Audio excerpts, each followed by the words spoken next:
All right, well, I know we just did a germination video last week, but I find it easiest when I do have access to my fucking awesome cameraman. One day you guys will get to meet him.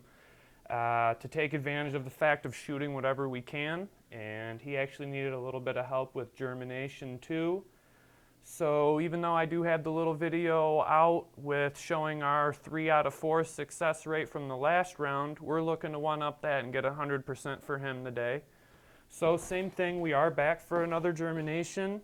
We have prepared our soil the same way as last time. We've got it slightly moistened so it accepts water just a little bit better for us. We have used our beautiful Blue Lab pH pen to get it balanced out to 6.0. We used our Earth Juice citric acid pH down crystals, and we did have to hit it with a touch of the Olympus Up, which is a calcium carbonate product that raises your pH slightly. We did land on the 6.0, and we are using the Sunshine Advanced number 4 mix from the black and yellow bag again. We have our styrofoam cups prepared. They do have holes in them, help with drainage and aeration. That way the roots can thrive in there. A little bit of water ready to go. We're going to get these bad boys filled and we're going to pop these seeds live again. So same thing as last week. I really try not to pack these more than a little shake.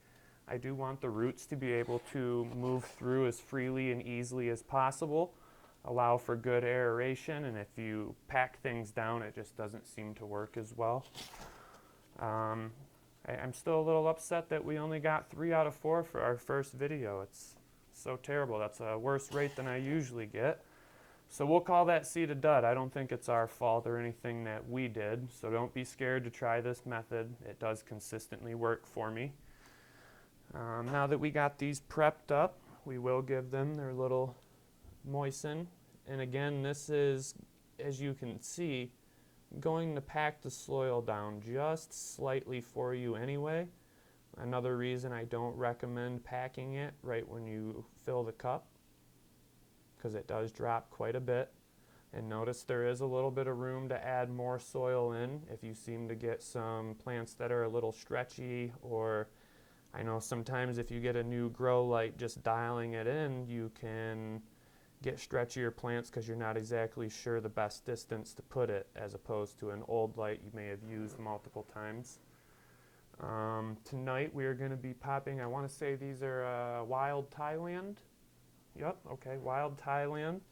So I'm personally excited to see these as well. Something a little bit old school. I'm definitely excited to give it a try, so I will be helping my wonderful videographer get these to the finish line.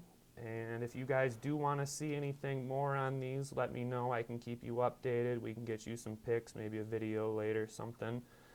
But this is pretty exciting. I hope these turn out to be a real nice fat sativa fucking Thai stick, because I've been smoking a lot of indicas and hybrids lately, so it'd be nice to have something to go rocket fueling off on, as long as it doesn't get my heart racing and scared.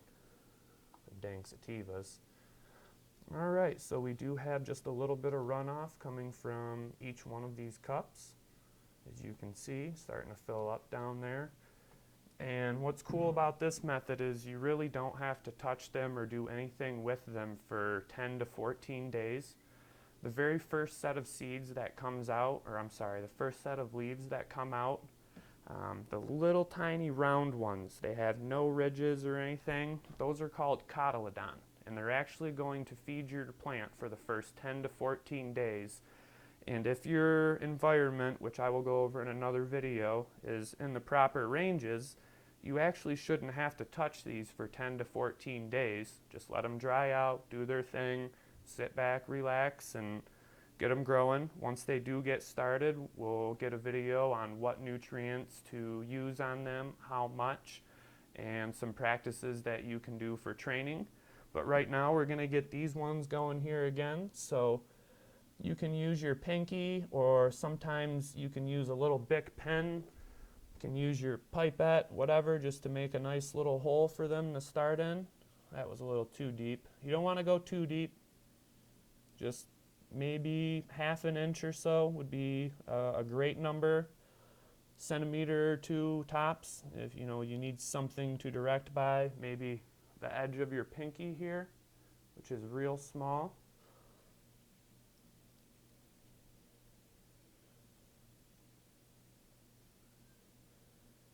And of course, same thing as last time, make sure that you guys have given your tent or your grow room or whatever maybe a quick little 24-hour run just to make sure that you have all your conditions dialed in. You know what lights on and lights out temperatures and humidity are going to be, that you don't have any swings. And once you're all set and locked in, you can start getting your seeds ready. And another thing, as before, I did forget to mention, I do usually like to, at this point, before the seeds go in, put these in the environment for approximately 24 hours to bring my medium up to temperature of the environment that it'll be in. If you don't have the chance to do that, it's okay. I have been very, very successful not doing that as well, so that is not going to be an issue.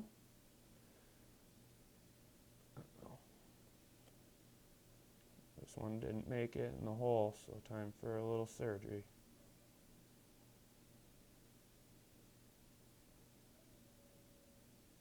Beautiful, beautiful.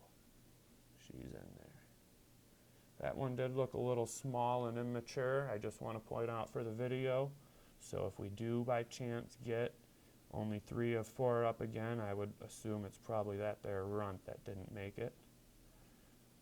This can be a little tedious doing it this way. Sometimes they don't want to shake out very well.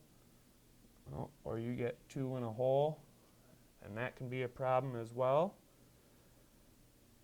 But with a little love and care, you can get it out no problem.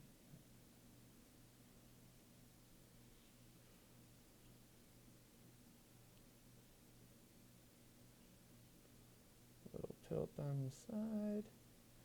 And unfortunately, we did have to give this one a little touch, but I've done it many times before, and it doesn't affect them per se. I just like to be a little anal about it and not do that. All right, sorry guys, got a little off track. That was a crazy little surgery right there. Wanted to make sure they were going to make it. Fluff a little bit of soil over them.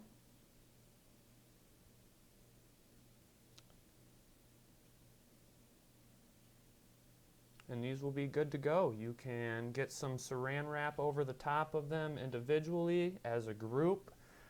They also make little 5.5 ounce starter cups that you can put over as a humidity dome. What that does is it allows the top drawer or the top soil to stay nice and moist for you while the seed is germinating and popping. It'll also help moisten the shell casing a little as it's on its way out so it can fall off. Once the seed has shed its shell casing. That's a great one there. Try doing that stoned. Anyway, once it's shed that shell casing, then you can totally remove the dome and just let them rock, and they should be happy, ready to go, waiting for their first feed around the 10 to 14 day mark, and welcome your babies to the world. Anyway, thanks guys. I appreciate you coming through.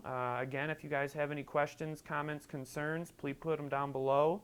Please subscribe, like, and follow, and tell your friends if you get a chance. Everything's always going to be free. We have no intent on charging you for information. We just want to see everybody get to a happy, healthy harvest like we do. So again, thank you guys for coming by. Hopefully we see you soon. You can check us out under Discreet Gardens on multiple different social media platforms, including Cannabuzz, Facebook, Instagram, here on YouTube, the Weed Tube. A few different things going on, and hopefully we can get a podcast started for you guys to consume more passively soon too as well. So again, thanks for coming by. We appreciate you here at Discreet Gardens, and we'll see you guys next time. Thanks.